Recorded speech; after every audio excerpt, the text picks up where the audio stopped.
You're listening to the Orange Power Podcast, a product of Oklahoma State Athletics. Here are your hosts, Jessica Morrey and the voice of the Cowboys, Dave Hunziker. We start, as always, with Coach Boynton, and, well, we could probably spend the entire segment rattling off the exclamation points on the win at Iowa State, 53-36, so we'll keep it simple but important. Fewest points allowed ever in a Big 12 game, fewest points allowed in a conference game since 92, fewest points allowed in a road conference game since 1955. So, how did it happen? All of those exclamation points and the defensive performance at Iowa State. Well, our players were as locked in and committed to the game plan as they've been all season. And we've had some really good defensive performances. We held Kansas 10 minutes without scoring. We did the job in Waco against Baylor. But that was the most complete defensive performance that we've had all year. And it was from the very beginning, even though they got a layup to start the game. It was on a play that was broken that they don't run. They actually never got that same shot again the rest of the game. Did a really good job, obviously, on Brockington, but I thought the key, when we played them here and lost, they made 12 threes. 7 of them were uncontested. They only made 2 threes. It was by one player, and none of the guys who made threes were shooters in terms of Caleb Grill, Kauscher, and Brockington. They went 0 from 3. Tyrese Hunter hit their only 2 threes. And so it really stymied their effectiveness from the perimeter, which allowed our compactness in the lane to be really effective. Yeah, they never remotely got comfortable, right? Never. Not remotely comfortable. I'm not sure they were comfortable for more than 2 possessions the whole night. Yeah, I felt really, really good about the 2-minute mark of the first half out of a timeout that they called to set up a play. They spent 20 seconds of their 30 trying to figure out what defense we were in. They never got it figured out and ended up taking a tough shot at the end of the shot clock, which we rebounded and were able to get out in transition and score on. But that was kind of a microcosm of how the game went most of the night. Save for a few of our turnovers, they really didn't get much going offensively at all. Yeah, and part of that was some changing defenses at key times that seemed to have them off guard. Really some things that I'm not sure how much you had done, some of the things that you did against Iowa State. Yeah, it was more effective last night. We obviously always play our zone and man some during the game. We extended our pressure a little bit. We didn't trap as much, though. We just kind of contained. We didn't want to give up easy baskets by trapping and putting them at an advantage against numbers. So it was a little bit more soft pressure to really put the pressure on them in the half court to play against a shorter shot clock.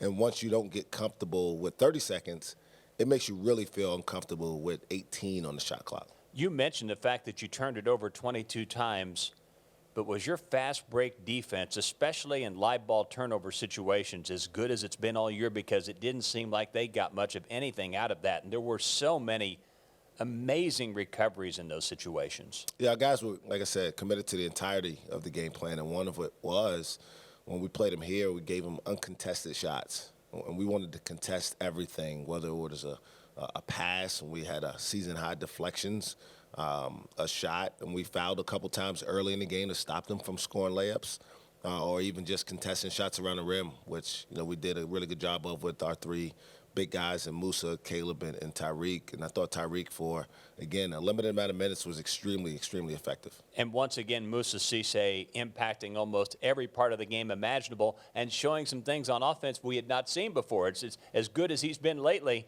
Boy, he showed some things against Iowa State we'd not seen. Yeah, and it's one of the things you wish we had some more games for him to play. Yeah. The game experience is really showing up for him. He's getting really comfortable on the offensive end, and obviously we know what his defensive presence is every single night. And, again, I look forward to just finishing on Saturday and kind of building off this thing in the offseason. How much did Keelan Boone help you? He'd not played the last 3 games, and, we think of him as a guy who comes in and makes shots, but it appeared in the Iowa State game his impact was different than usual. Yeah, no doubt. Keelan was a really, really big factor for us. He gives us another floor spacer, if you will, a guy who can make shots at that 4 position. When sometimes we play ice or reek there, they're not as good shooters, so it makes it a little bit harder to drive the ball. But did a really good job also defensively and communicating and rebounding. And he had a huge block shot when they were kind of trying to start to make a run there in the second half. we got beat on a drive to the basket, and he recovered to stop them from getting a layup. Again, it was a small example of what we did in terms of commitment to stopping them from getting easy shots. You were down 22-20 at half, and then obviously absolutely owned the second half. What changed offensively? Because in the second half, you were over 50% from the field. Inside the arc, you were 12 out of 18. That's 67% on two-point shots. What changed? I think we just found matchups that we liked or thought we were able to exploit, and we knew how aggressive they were going to be in the ball screens. So we forced them to put two guys on the ball and play 4-on-3 a lot of the game. You know, that's where Musa got his jump shot. It's where Avery was able to get into the lane and shoot, where Caleb got a three in the corner. And I thought our ball movement was really, really good. And then late, we got offensive rebounds, which, again, we were able to play against an advantage. They went to a smaller lineup, and we didn't. So it really took advantage of our offensive rebounding as well, and we were able to get some second and third chance opportunities. Yeah, 24-10 rebounding edge in the second half alone, as a matter of fact. So now it's the last game. Under these circumstances, we know when the last game is. It's Saturday against Texas Tech, and it's senior day. Yeah, obviously always a pretty emotional day. We'll honor Isaac Likely and Bryce Williams in their last opportunity to play here at Cowgirl Arena, and hopefully we can send those guys out on a positive note, give our fans something to look forward to as we move into next year with this postseason ban now officially behind us when this season ends. And I'm excited about the future of this program and what we can build here. I'm also thankful for our fans. Through a really difficult season where there wasn't a whole lot to look forward to late in the year, they continued to show up, and I look forward to seeing them on Saturday at 2 o'clock as we celebrate our seniors. Yeah, Isaac Likely and Bryce Williams, two unique personalities and two unique skill sets. I mean, players with, not only their basketball skill sets in terms of what they bring, but their personalities, pretty unique guys, it seems. Absolutely, and their journeys are unique and uniquely different from one another, even though they're going out of here at the same time. Ice has been here, obviously, for 4 years, has been through a lot, played with several different groups of people, is actually the only remaining person from the recruiting class that he came in with. And Bryce Williams, on the other hand, we had senior day with him last year. Yeah. The unusual circumstances that COVID has brought, he'll have another opportunity to be recognized by our fans, and I'm just thankful that they both were here and stuck it out with us this year, and I look forward to helping them out however I can in the future. Probably a hard question to ask now, but it's our last segment together, so I'll ask it anyway. Have you had a moment to reflect back not only on the bizarre nature of this year, but of last year? I mean, and of course, last year had some wonderful moments, so it wasn't negative by any means. Circumstances were challenging.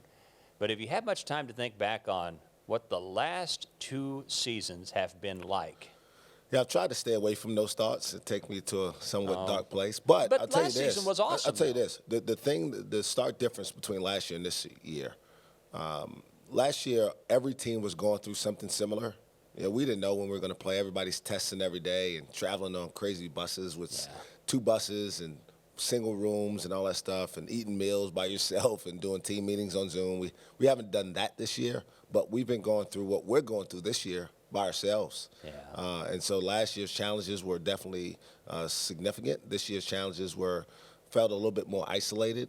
But I certainly look forward to now coming out of a season, being able to go into a season not worried about whether we're going to have an opportunity to play a postseason, because that's been a circumstance for the last 2 years. Have you heard much from colleagues or even administrators or people you've run into at other schools that have been empathetic toward what you've been dealing with, or have people just been kind of neutral to it? Just about everybody's been pretty empathetic, even including the opposing fans, to be honest. The people and names were tremendous last night.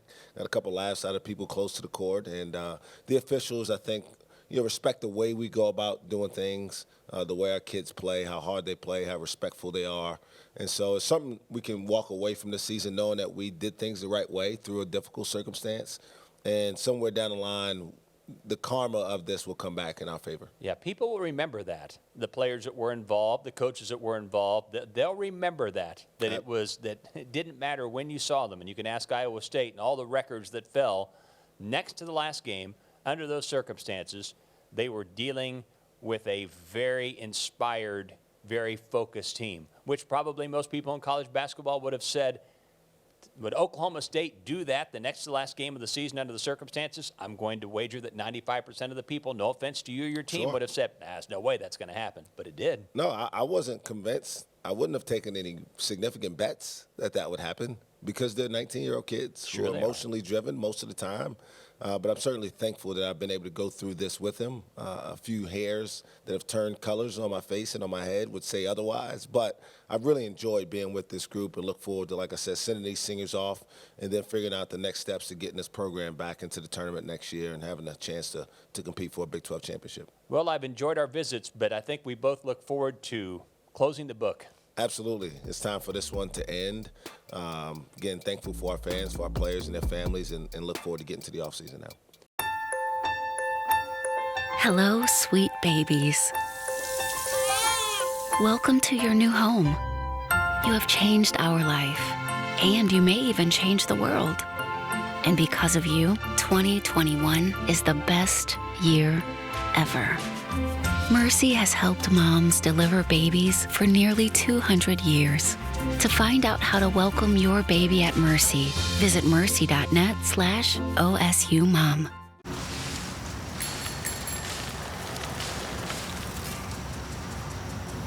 At Academy Sports and Outdoors, bikes for the whole family are just a click away. Buy online at academy.com with our free in-store assembly. Your next set of wheels, plus helmets, pads, and water bottles will be waiting for you at our in-store pickup counter. Get to the fun faster with our in-store pickup and free assembly at Academy Sports and Outdoors. When we made the decision that we were going to build the Durant Solar Farm, we had the idea of an anchor tenant, and the first one that we thought about was the Choctaw Nation. It was a perfect fit for us whenever OG&E approached us about this relationship and this idea. They reflect a lot of our same values. They're about growth of our communities. They're about growth of our state. They're trying to help us preserve Oklahoma, our heritage here in the Choctaw Nation of Oklahoma.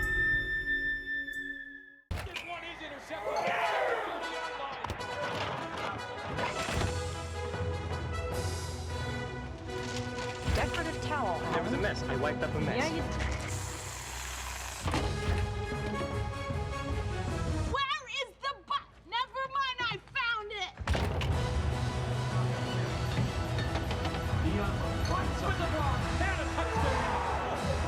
Welcome back, football fans. We'll see you in the fridge. Welcome in to another edition of the Orange Power Podcast. We are talking Cowgirl Softball today. I'm Jessica Morrey, and I am joined by fifth-year senior Michaela Richbourg. All right, Michaela, thanks for joining us. You are our first softball guest, so we're so excited to have you. Yes, I'm excited to be here. Awesome. Okay, so let's talk the season so far. You guys are 10-4. You just got back from the Reveille Classic down in College Station where you guys went undefeated, 4-0. So just walk me through the season so far. The home opener is this weekend, but you guys have been on the road a lot. Yes, we went coast to coast. So we started off in Arizona.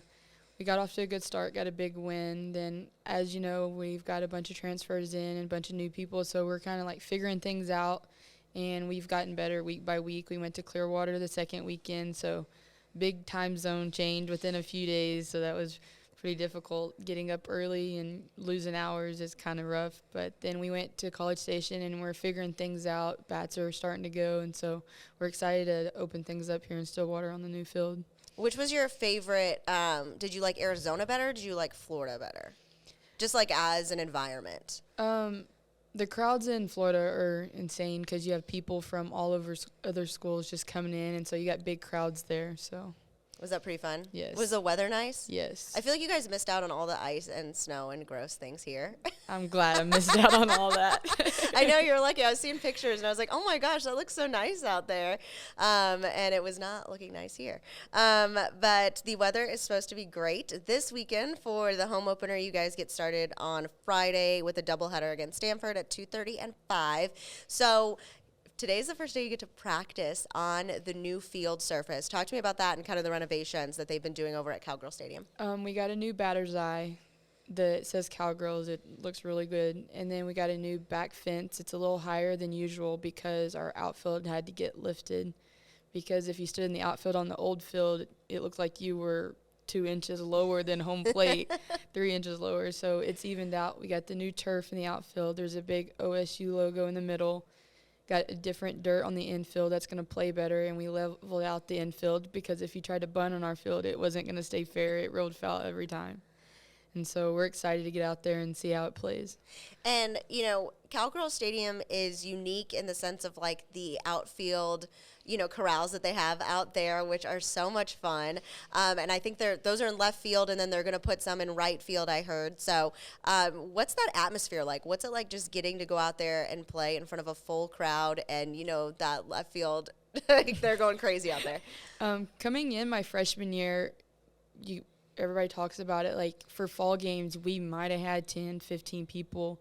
Like, we're just playing JUCOs and, like, D2 or D3 schools, but coming into my 5th year, we had hundreds, if not maybe 1,000 people out there for fall games. Like, the crowds are insane. And then coming into spring, you got the whole outfield covered. You got people dancing and cheering, water getting sprayed up for every home run, and you got people out there yelling for every strike, and it's just crazy, the atmosphere, like getting to enjoy playing softball, and then you have the crowd that just goes along with everything, starts cheers out there. Like, it's incredible. It is so much fun to be out there. I know I got to be out there at the end of last season for the second 2 Bedlam games and then for the regionals and super regionals, and that was just such a cool environment. It really does give you guys a home field advantage. Do you agree? Yes, I do.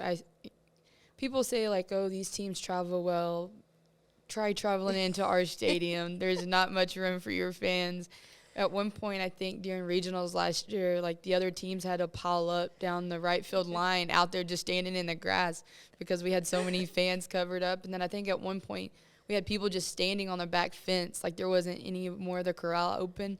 So they'd made their way around route field just standing on the fence, just holding on. Yeah, and one of those days it was super rainy and everyone still came out and everyone lined up to get their tickets and to get out there. And then across the street they've got people tailgating, and sometimes there's, you know, like the food trucks and things are out there, and people just, you know, love being out there. It is such a cool atmosphere that has kind of grown here. And I feel like you've seen it from, you know, you've been here for 5 years, so you've watched it grow, like you mentioned. And is the corrals your favorite part, or what is your favorite part about Cowgirl Stadium? I just think just the crowd in general. The corral really, like, when we do, like, Orange Power cheer or, like, our OSU cheer, like, it's hard to incorporate them because they're so far and they don't hear us half the time, so it takes a minute. But when we get the whole stadium going, it's absurd. Like your eardrums, you got to hold your ears. We're so loud. It is definitely so much fun. So, you know, returning home opener, what do you know about Stanford and some of these other teams? You're facing DePaul on Sunday. So it's kind of it's Friday, not playing Saturday, and then playing Sunday, a doubleheader against DePaul at 10, Minnesota at 3. So what do you kind of know about these teams? We know that Stanford's coming off of a big weekend. I think if it was shown correctly, they had 5 run rules, 5 shutouts, and a perfect game and 2 no-hitters. Oh, wow. So they're coming in with pretty good weekend behind them, and we also had a good weekend behind us, so I think it's going to be a good 2 games on Friday.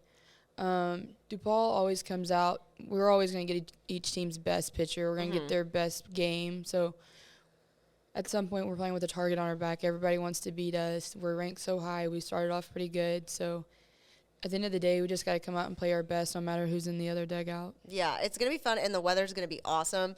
So that's going to be super exciting, and I think there should be some really good crowds out there. So that's going to be really fun. What is kind of just the vibe of the team this year? You know, lost some big-time players like Carrie Eberly, Allison Febri, Logan Simonek, but you're bringing in, you know, transfers coming in, and then, of course, younger girls are getting more experience. So what's kind of just the vibe if people haven't got a chance to watch you guys yet? We're pretty goofy. I'm not going to lie. There's not a dull moment on the bus, in the dugout, in the team room, in the locker room. We have a lot of people that talk, so it's like there's no quiet moments. You think, oh, I just need a second to chill. No, there's no chill. There's somebody that's got something to say or goofing off, playing music. But when it comes to game time, we're locked in. We are, but some people might see it as we're not, but if we're not goofing off, then something's wrong.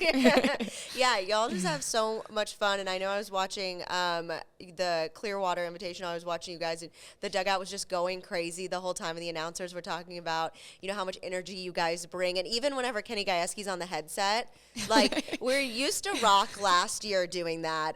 She was crazy, and she'd be back there chugging water, doing whatever. And then I saw there was like 5 girls doing the Macarena. Oh, yeah, I was a part of that. So how do you guys kind of plan that? What goes into those times? Catherine Ogg actually was like, I don't know what we were doing. It was like the first couple of games, and she gets out there, and I'm like, oh, gosh, this is nothing compared to Rock. She's trying to do the sprinkler and stuff, just like out there. I'm like, oh, gosh. So we come into the Washington game, and we're just sitting there, and we were trying to figure out dances and goofing off in the dugout, and Catherine's like, I'm going to go out there. And we were like, hang on, let's do the Macarena. So we all just go out there and start goofing off, and then we couldn't figure out which way to go, if we were going to go the same way or not, but we were like, okay, that's enough. Let's get out of here. What does Kenny say about this? And what does Coach Gajewski say when you do? Does he even know that you're doing it? I don't know if he realizes we're behind him until, like, maybe the person talking to him says something, because we hide from him and just, like, right behind him. But he hasn't said anything to us. He hasn't told us to stop, so I don't know for sure if he knows or not. But I'm sure somebody sends him a video or somebody tells him. Because, that's so funny. I love, it's just fun. It makes it fun. And, obviously you're taking it seriously, but also, like, that's just, 30 seconds of fun that you get to have. So I think that's always great to see. And where do you feel like the team's biggest strength is this year? I think our bond, okay, we're there for each other. Awesome. I think we're pretty close. Not that our teams before weren't close, but they're like my teammates and my friends. Like, outside of softball, I hang out with them. Like, they're my closest friends that I'll have for the rest of my life. Yeah. So I think our bond is we know each other. We'll be there no matter what. If I needed something, I know I can go to any one of my teammates. And not saying like it hasn't been like that in the past. I just think as I've been here, I've seen it grow more as we do more things together outside of softball. Yeah, that's awesome. So you have there's 3 girls on the team that are from Broken Bow High School. That's pretty crazy. And you're one of them, obviously. Yeah. But what's that like having, 2 other girls from your high school, and then, you girls are representing Broken Bow, and then you also go there every year, for your bonding retreat that you guys do. So first, let's talk about the bonding retreat. You guys go out there. Is it like going back there? Is it like, oh, this is my hometown, or what's it like for you being from there? The first time I was like, okay, it's cool. Like, going back, okay. Like, it was my freshman year. I was like, yeah, I'm kind of missing home. Like, I'm excited to go back. And then we camped outside in tents, and then in my head, I'm like, my bed is 10 minutes away. I'm sharing one tent with 20 girls. Like, I can just go home in my bed. I got this big old queen-size bed that I could sleep in. And then watching them, like, shoot skeet, like, seeing them be a part of, like, what I grew up doing, it was, like, pretty cool. Like, there's some girls that have never shot a gun before, and, like, seeing them, like, shoot it and actually get excited, like, they did it. And just watching them not necessarily like fail over and over again, but once they hit it and the excitement on their face was like cool. And then go back the next year and I'm like, again, and then again.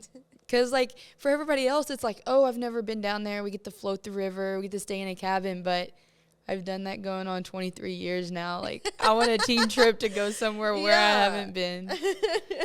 But I enjoy it. I love being outdoors, and like, we go kayaking. It's funny watching them flip because they don't know how to balance in there, watching our coaches flip. And I think this year we're in our own single kayaks, and I think Jeff ended with the double-seater and no paddle. Oh my God. So it was funny. Oh, God. That sounds so fun. And I feel like that's the good attitude to have is like, you get to see everyone else experience all the things that you get to experience and you've gotten to experience in your time. Is it, because you guys are kind of just out in nature. Mm-hmm. Do you guys go into town at all, or are you just mainly out in the cabin kind of area? We go out and eat once or twice at one of the restaurants, but we mainly stay at the cabins. Okay. But I think one year we'd go and practice. We practice at my high school field, depending on the weather. Cool. We practice it at one of my teammate's house that lives there, she has like a indoor cage when it was raining. Oh, that's awesome. And she has like a little game room. So we were playing ping pong and pool, and then we actually got out a couple fishing poles and let them fish. It was pretty funny. A couple of girls caught one, and then some of them didn't even know how to get it in the water. So it was a good time. That would be me. I would not know how to fish at all. I'm very bad at it. I'm very bad at all of the outdoors things. So I feel like I need your help because I can't do it. And the kayaking, I feel like I could do to an extent, but like I don't know how to swim, so that's just not a good combination of like being out there. And like I'll do like stand-up paddleboarding and stuff. It's usually like sit-down paddleboarding for me, but I'll like go, in Austin or something whenever I go back to Texas, and I can do that, but like only for a little bit. Like I'm like, okay, if I get far enough out, like I'm not making it back. Like I will not survive this. So I'm just gonna stay where I can see like the dock and just hang out and like tan. Like not do anything risky at all. Is it cool just going back, and do you get to see like when you go into town, or is it like everyone you just see people because it's a small town, or is it just are you eating at places that you're like, oh yeah, I used to eat here all the time? And Hochatown is actually like 10 minutes away from Broken Bow. Like it's a little bit of a drive. Okay. But yeah, everybody that owns everything there, I pretty much know them. But we have so many like tourists that come through, so when we actually go and eat, there's not really many people that we know, or like I know or know me. But the workers definitely know me. Yeah. So they'll take orders and stuff, and they're like, oh, it's Michaela. Like, hey. And I'm like, hey, I'm just trying to eat. But how are you? Yeah. So. Is it cool having two other girls from your high school here? Yeah. Actually, there's only two now. The other girl graduated last year. Okay, yes. But it was crazy. Like, coming in, like, the other one, Shaylee Brantley, which was a year older than me, I played ball growing up with her. Like ever since we were little, we would play on the rec ball team. We would play in Texarkana, which is outside of it was right on the border of Texas, which wasn't too far from hometown. We played basketball together. We're on the track team together. And then Jules, which is 2 years younger than me, I only got to play 2 years of high school ball with her, and now I get to play my whole college career with her. She gets to play her whole college career with me with my COVID year. So it's crazy because there's also that comfort feeling. Yeah. Like home feeling with them. Yeah. So it really helped, like, not necessarily, like, settle in, but made me be more of myself on the field. Yeah. Knowing that I have them and, like, the comfort of, oh, they know how I play. I know how they play. Like, we have that connection. That is nice. Do you feel like, you came here because you didn't play travel ball or anything, and the reason that, you came here is because your high school coach sent Kenny Gajewski an email and was like, hey, you need to check this girl out, and then you were playing in the state championships, and he happened to see you, and it all worked out, and it was great. And now, how cool is that you kind of, especially with Jules, like, you kind of started this Broken Bow thing, and you've got, a pipeline to Broken Bow to Stillwater. It's kind of crazy because, like, I didn't even know that he emailed anybody. At the time, like, I was getting recruited for basketball. Like, I was short for my size in basketball, but I was still getting, like, recruited from, like, D2s, NAIA schools. Mm-hmm. So I was actually on a trip for I was on a basketball trip, and the school was looking at me to play both, possibly just basketball. And we're on the way home, and he's like, oh, do you want to go on a visit to OSU next weekend? I was like shocked. I was like, what are you talking about? I had no idea he was at the state tournament. I had no idea he sent the email, and I was like, sure, I guess. I said, like, I never even pictured, like, playing at OSU, or, like, I don't think I've ever been to Stillwater before then. Yeah. And so it was exciting. I came and had my visit, and I was definitely starstruck. Like, this is unbelievable. But then Coach G told a story about how he was at the state tournament, and I was like, oh, great. I made one of the biggest errors of my career at that time. But, yeah, now that I'm here and I've played and I see girls from my hometown and from the towns around me come to camps and just, like, open up the doors for them, it helps me feel good about myself knowing that I've done more than what I've actually seen. Like, I have people texting me, like, hey, we're coming to camp. Like, thank you. Like, hope you're there. And I'm like, COVID, I can't be there, but I'll be around. And just knowing that giving girls opportunity back home that they never thought they would have. And it's like, I don't know, it's like a comfort feeling, like it's something I did without knowing that I did. Yeah. At the time. So. Yeah. That's awesome. That's such a cool thing, you know, where were you like excited? Did you thank your coach for doing that, or were you like, man, what? Well, I was like, really? And I was like, in my head when I came here, and I was like, oh, it's a little pity, like, oh, come visit. Your coach emailed us, like, here. And then I got here, and then I like thanked him whenever I got invited to a camp. They was like, we wanted you to come to a camp. And then I talked to him after, and I was like, hey, like, I got invited to a camp. Is that a good thing? Like, how does this work? And I thanked him, and I was like, because it was always been my dream. Like, my mom tells me all the time, when you were little, you were in front of the TV watching the World Series, like saying you would be there one day. And now here I am. Yeah, you've been there twice. So that's pretty awesome. Was it hard to give up basketball? It was. Both sports are a game of failure. Like, you're going to have your good days and your bad days. And softball is a different comfort from basketball. And basketball was more of a team aspect. Yeah, you have your personal points and stuff like that, but I played a little bit of travel basketball and fell in love with it more. And, like, even today, I'm like, anybody want to go play basketball? Anybody want to go pick up a ball? And I would play with my guy friends at the Colvin every now and then, but giving it up was hard, but I knew at the end of the day, softball was the route that I wanted to take. Yeah, you definitely don't regret that decision. No. So, and, you know, after you leave, you chose to come back for another year, the COVID year. Was there any decision in that, or were you just like, I'm definitely coming back, like, I'm so excited to have another year here and another chance to go to the World Series? Oh, it was definitely easy. Yeah. I would come back with my teammates, don't have to adult yet. Yeah. So I was like, another year of just enjoying college and being with my friends. I was like, no brainer. Exactly. And obviously the team's supposed to be really good. Yeah. So it's like, you know what? Yeah, I'm definitely coming back for this. I agree on the stay in college as long as you possibly can route. I think that's a good thing. But you already have a job lined up outside of college. So that alleviates a lot of stress. I feel like you can just enjoy the softball season knowing that, you know, you're good to go afterwards. So what is you know, in the works for you? Allen, Oklahoma, which is a smaller school outside of Ada. My high school coaches from Broken Bow actually moved there a couple years back, and their husband and wife coaching basketball. Oh, wow, so it's pretty cool. But the wife is the head coach. Okay. So that's kind of funny. Yeah, love that. He had to take over the softball program. Okay. And he knows a lot about softball, but he doesn't prefer it. He loves basketball. Okay. That's like what he wants to do. So I came up for a camp, talked to the girls, worked with them. We have a camp there every summer for them. Smaller school, trying to encourage girls to get involved in sports. Like, the first year he was there, I think he was, like, having to go and pick girls out just to have a team. Yeah. I think he had maybe 10 on the team. Oh, wow. Wow. And then this past year, I think he had 12. Okay. So he said, do you have anything lined out for after college? And I was like, not really.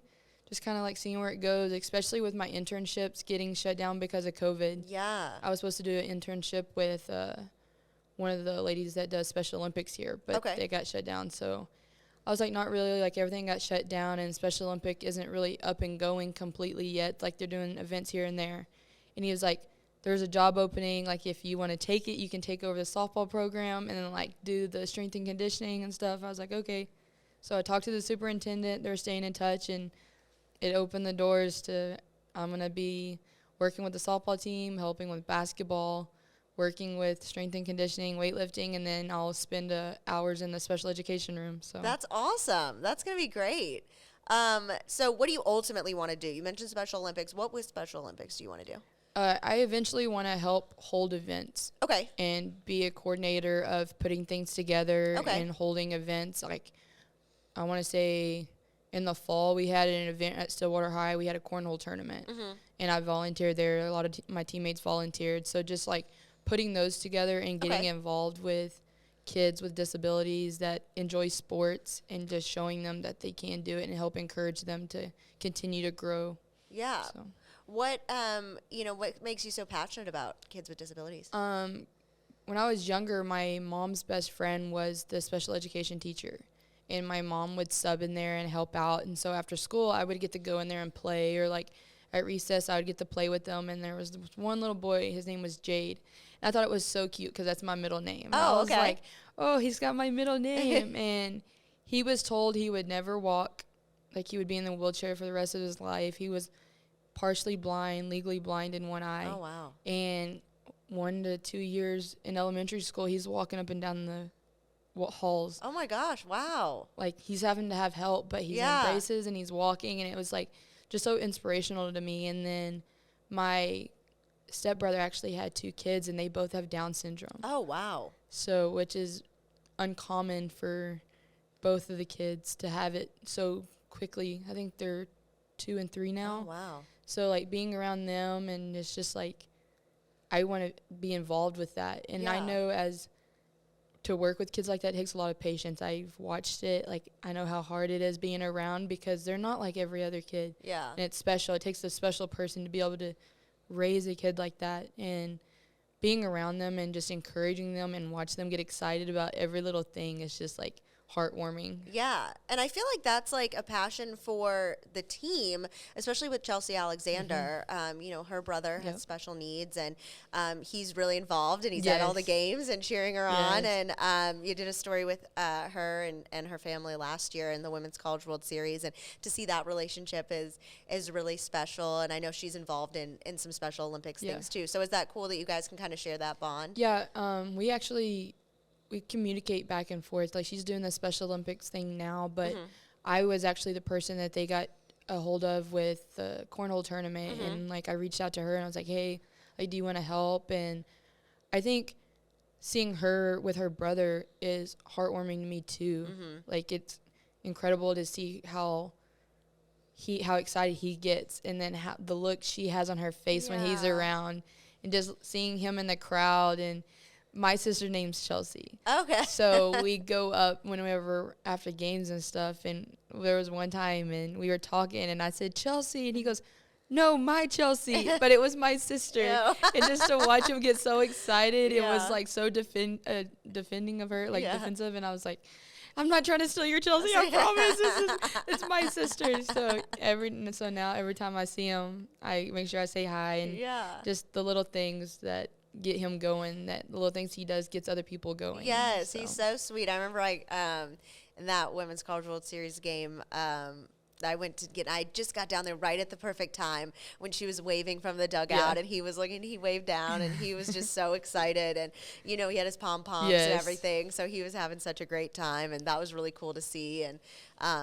you know, really exciting that he gets to, you know, because they're from not far from Allen. They're from Latta. So they get to come and watch, you know, all the games too, which is really fun. So, okay, you really like the outdoors. So we talked about that a little bit. What's your favorite outdoorsy activity? I would say being out on the lake. Okay. Tubing, surfing, Yeah. jet skis and stuff. It's right up there with hunting. Yeah. I like to hunt deer, and I think that's like whenever I want to just go and relax, is go sit in a tree stand, and the adrenaline after you kill one, and like your heart's just like pumping, like, did I get it? Did I get it? And I actually this past fall over Thanksgiving break, I want to say, or it was last year, I finally killed my first deer with a bow. Oh, so wow. It was like Hunger Games style. Yeah, so it was really cool. And but I would have to say the lake, just being on the lake with my family. My dad likes to see how quick he can flip me off the tube, but it's really fun. I like to cliff jump with my sister. My sister goes a lot higher than me, but I stay closer to the water. But yeah. Just being out on the water, probably. Where are there cliffs to jump off of? Back home? Yeah. So if you go, you have to be on a boat to get to it, I'm pretty sure. There's a couple of spots that you go, but the one we go to on the back of the lake gets up to like 70 to 80 feet. Oh my gosh. Yeah. Yeah, I don't know. Especially with not being able to swim. Probably not good for me to go jumping off a cliff, but because I don't know if you can with a life jacket. Can you jump? You with jump a life with a life jacket. Okay. They Well, then prefer maybe I you do. to Okay. because you won't go as deep. Yeah, that's probably. So. But I also like the lake is okay. The ocean's a little bit weird. Like just the unknown of like you don't know what's. I don't know. It's just like weird to me. There is alligators in our lake. So. Oh gosh. Yeah. By where you guys like jump or swim or near them? It depends on the time of the year, depending on how cold it is or how warm it is. But there has been alligators. Oh my gosh! Pictures taken of alligators. There's actually been one down by my house on a dam by a crazy. bridge. So yeah. Oh my gosh! Yeah, I remember I went on like a swamp tour in Louisiana and New Orleans for like a bachelorette party, and it was so cold that day that we paid a lot of money and no alligators came, or no, like we didn't see anything. Oh dang! Yeah, it was like we saw like weird, like those like pigs, wild boar or whatever that are out there, and they're just like in the water, and water hogs or something. I just made that up, but that might be what they're called. But I was like, this is a lot. Like I just like, it is a lot. And they're scary. Like, you don't know what they're going to do. We have wild hogs out where I'm from, and my dad actually showed up one day and was like, I got you something. And I was like, what'd you get? It was a baby wild hog, and we raised it. Oh, my gosh. How did you raise it? Like, you had it in the house or, like, in the yard? We had it in the house for a while in a little crate. We put it in a little tote. We put little holes in the tote and had a heater in there for it. Oh, my God. How big was it? It wasn't big at all. It was maybe like just a couple of pounds at first, like maybe 10 pounds, because most of the times you don't mess with the babies in the wild because the mama's around. Yeah. But I guess he got a hold of one and brought it home, and it started squealing, and then there was some nights it was squealing all night, and my mom finally got tired of it and was like, put it outside, because we had chickens and we had goats and stuff. So he eventually put it out in the pen, and it got big. How big did it get? Hundreds and hundreds of pounds. Oh my gosh. Was it nice? Yeah, it was nice. It was being around chickens and goats, and our goats we can walk them on a leash like dogs.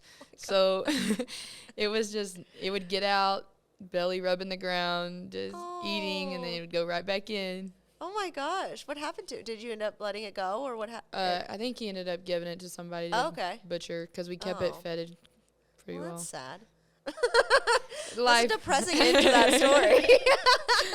So what, you walk around with the goats on a leash? Mm-hmm. When did you were you just like, oh, let me try a leash on this goat and see what happens? Well, the pen we live on the highway. Okay. Which is like, we're outside of city limits, but we live on the highway with a few acres. Okay. And so we have a pen built, and when I'm in the cage with them, like just playing around and stuff, it walks beside me. Yeah. But then when we let it out, we were afraid it was gonna like run in the road, and so just went and got our leash that we use for our dog and put it around its neck and just walked around the yard. And oh my gosh. Ever since then, and my mom joked about it, you might as well just take it to the park and walk around the park with it. But I think my sister took, I want to say it was the goat, or it might have been the pig one time, to the park. I had batting practice with my dad, and she's out in the outfield running around with it. Oh my gosh. And I'm like, okay, this is really country for Broken Bow. Here we are at the softball field. Yeah, I love that though. I feel when I was, I used to work in TV, and I covered the Ada Durant area, and we went out to Fox, Oklahoma, which is a very small town. The Foxes, very unique name for their school, but super, super small town. Like the head coach was also the athletic director, which isn't rare, but he was the principal, the superintendent, like the head of the EMT, like literally did everything. And his house was right by the field. And I remember I went out there for a practice one time, and there was like a pig or something, or a wild boar or something that is not, a pig is nice, but a boar, they are they're like big, obviously. And so he just was like sent one of the students to go grab his shotgun or whatever, and came out like at practice and got them. I was like, oh my gosh, this is the most Oklahoma thing I've ever experienced. I was like, it's wild. But that was just such a weird story to like tell back. I get back to my TV station, and I'm like, this happened. And they're like, what? Did you get video? I'm like, no. I was like, it's too much. It's too much. That's crazy. I feel like, so we have a wrestler here, Trevor Mastrogiovanni, who bought a zoo, the Lost Creek Safari, here in Stillwater.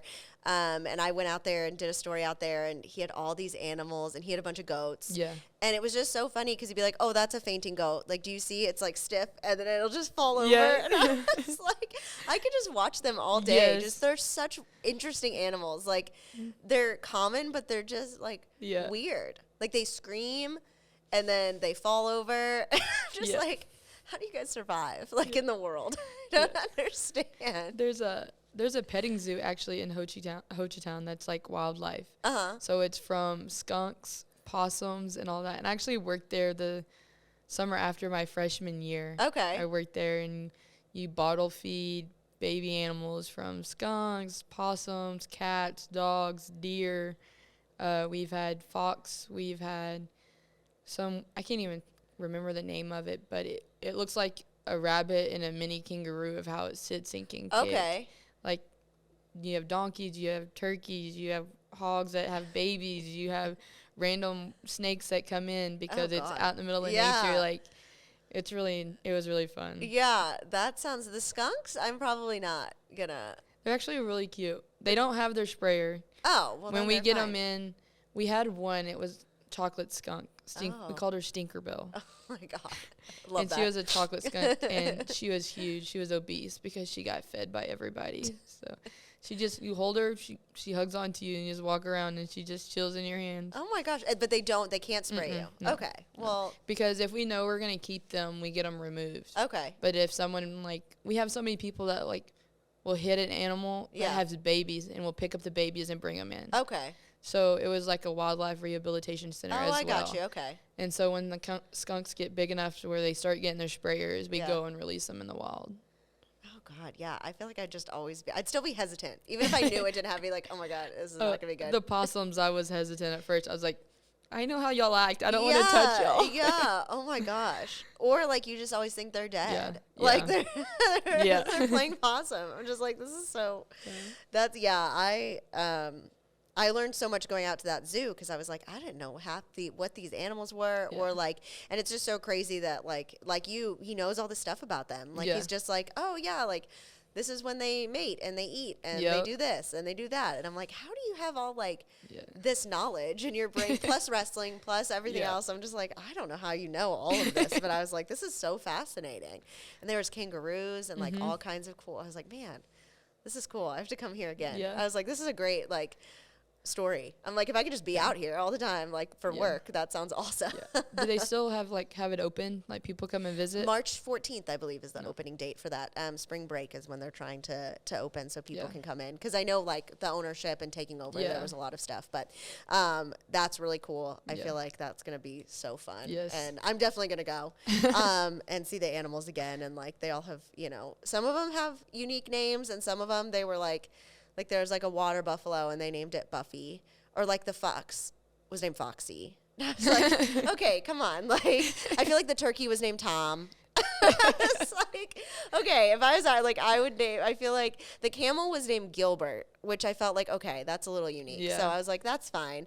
But there were 2 pigs, Pistol and Pete, which is cute. Yeah. And then Bonnie and Clyde were 2 lemurs. Yeah. And some of them were, and then he had this animal, which I don't know what it is. It's called a Nilgai. It's an Asian antelope or something. Yeah, yeah. And it's named Neely. Didn't name it Neil, but it's a girl. So I was but yeah, I'm just these are come on. It's I would think if I would name them more unique things, but yeah, I just was oh, Foxy the Fox, cute. But yeah, so that's gonna be a fun place to go for sure. So for you also, so you like the outdoors, but you also like to, I hear you like to dance a lot. You're always dancing. So is it or are we doing choreographed TikTok dances, or are we just dancing? What's the vibe with the dancing? It's kind of all of the above. Okay. I do TikToks. Yes. I do have a few teammates that get in them with me because I don't like making them by myself. Yes, no. But I don't know, just loosens me up. As soon as the song comes on, there's no telling what dance move is about to come out. I love that. I think that's fun. So, and I see you guys have been doing some kind of some choreographed on first base when you guys get on base. Yeah. Who came up with that? That one's actually been here a couple of years. Okay. It's we got snacks in our bags. I think it was a video Shy might have found and we thought it was funny. So ever since then we just something to get in the game, keep us all together. And then our doubles is a new TikTok trend. Okay. So everybody does that one. Then our triple is just we do it, but we don't do it because we don't want to do it. Yeah. Okay. What's the TikTok one for the double? It's when it's you do your hands in a circle and then you flash at the dugout. Okay. I love that. So. Do you guys still do the Go Pokes baby? That? We do it every now and then. Okay. Every now and then. I think we did something in the dugout. There's a cheer or something, I think, and then at the end of it, everybody was like, "Go Pokes, baby," or something. I loved that. I thought it was so fun. I was like, I jumped in on that toward the end of last year. I was like, oh, I'm going to do that all the time. It's kind of random. I was like, we don't really do it as often. Yeah. But as soon as someone does it, we go crazy with it. Yeah. Out of the blue, dead silence, someone says it, the whole dugout's jumping in. I love it. I love it. So when you guys come up with your cheers in the dugout, are you like, who comes up with those and how do they kind of get going?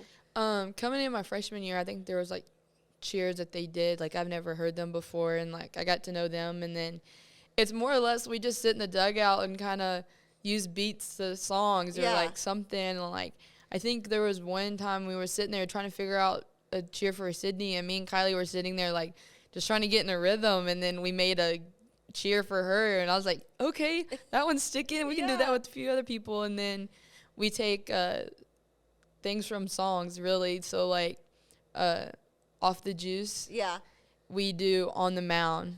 Oh, I love that. So for the pitchers. And then there's another one we do, All Aboard the Sheeny Train for Shy.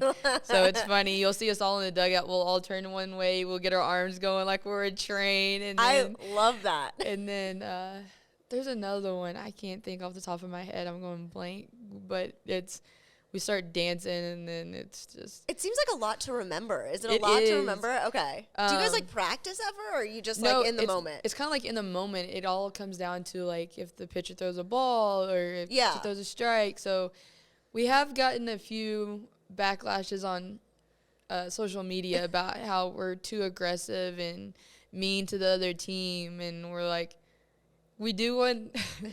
So it started last year. So when a foul ball comes out our dugout and it goes at somebody, it's an ugly finder. Oh so we do the UGLY, you ain't got no alibi, you ugly.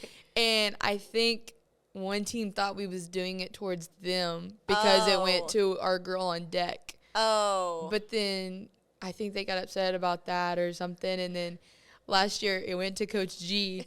And everybody, like, paused, didn't want to do it. Then out of nowhere, one of the girls was like, "You're ugly!" Just, like, going for it. So now we're just, like, everybody gets the ugly finder now. Oh, my God. What's and Coach G and obviously the coaches love this stuff. Like, they're not, holding you back for anything. They're just letting you guys enjoy it. Yeah. Every now and then, if our cheers, because in the moment, some of our cheers are just, like, we never know what one of the girls are going to start. Yeah.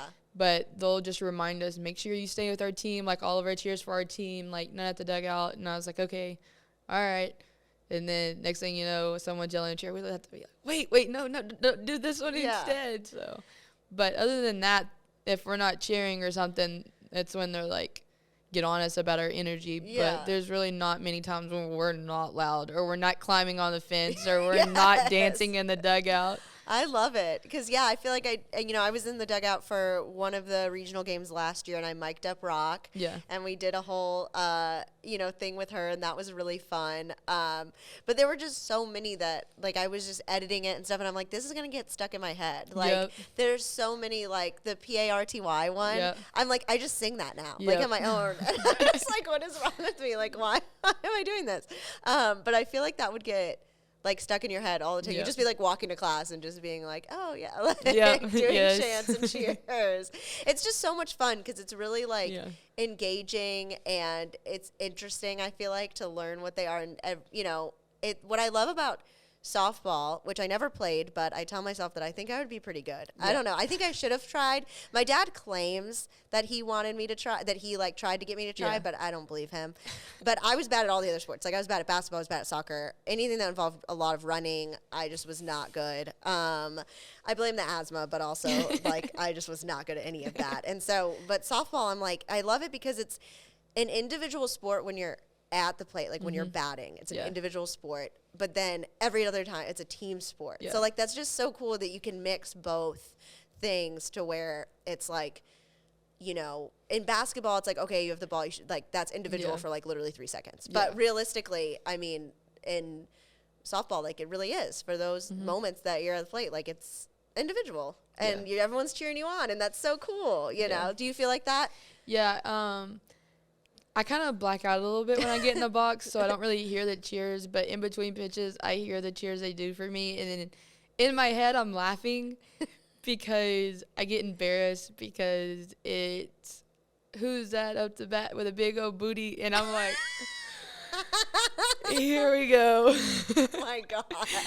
And I'm just like, okay, back to serious mode. I can't listen to them right now. How did they come up with that one? I don't know. I don't listen. I'm like, just sitting there like, okay, Michelle, serious. Get back in Yes. the box. Don't listen to him. And then I'll black out again. And then here goes another cheer about it. I'm like, yeah, oh my God. here we go.